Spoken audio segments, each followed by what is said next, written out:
আমরা আসলে ওনার কাছ থেকে শুনতে চাই যে আমাদের এই অত্র অঞ্চলে গাঁজার ব্যবসাটা কে করে এবং কিভাবে করে।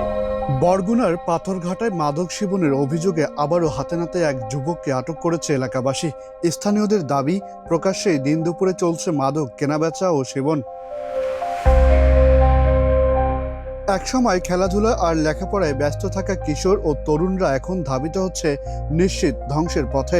অলিগলিতে খুবই সহসাই মিলছে ইয়াবা, গাঁজা ও ফেন্সিডিল সহ নানা মাদক। আর এসব মাদক সরবরাহে জড়িত কাজ করছে একটি বিশাল চক্র।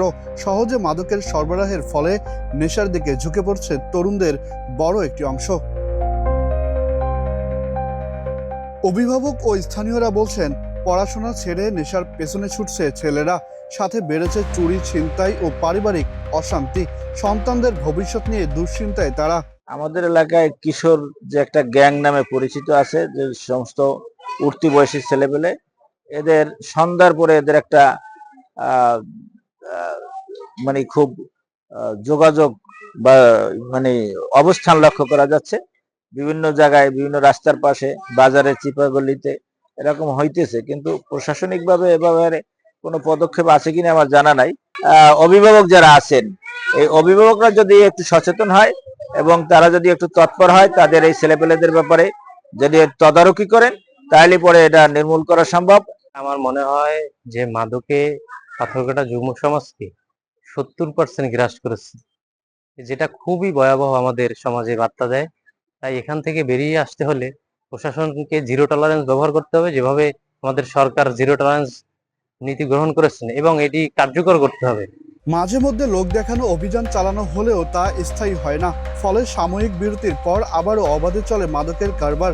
মূল অপরাধীদের চিহ্নিত করে কঠোর শাস্তির দাবি অভিভাবক ও সচেতন মহলের। আপনি অবাক হয়ে যাবেন যে এমন সব লোক এর সাথে জড়িত আমরা শুনতে পাই বা তথ্য পাই, যেগুলো অবাক করার মতো কাহিনী। এই মাদক প্রতিরোধ করতে হবে, এগুলো এর বিরুদ্ধে সামাজিক সচেতনতা গড়ে তুলতে হবে। পাশাপাশি আমরা জানি যে সাম্প্রতিক একটা কঠোর আইন হয়েছে মাদকের বিষয়।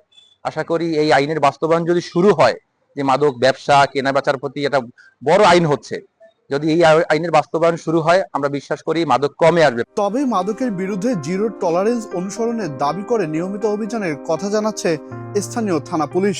থানা এলাকার যে কথাটা বললেন, মাদক, সন্ত্রাস, চাঁদাবাজ, এগুলোর বিরুদ্ধে আমার অফিসারদেরকে নিয়ে জিরো টলারেন্স ঘোষণা করেছি।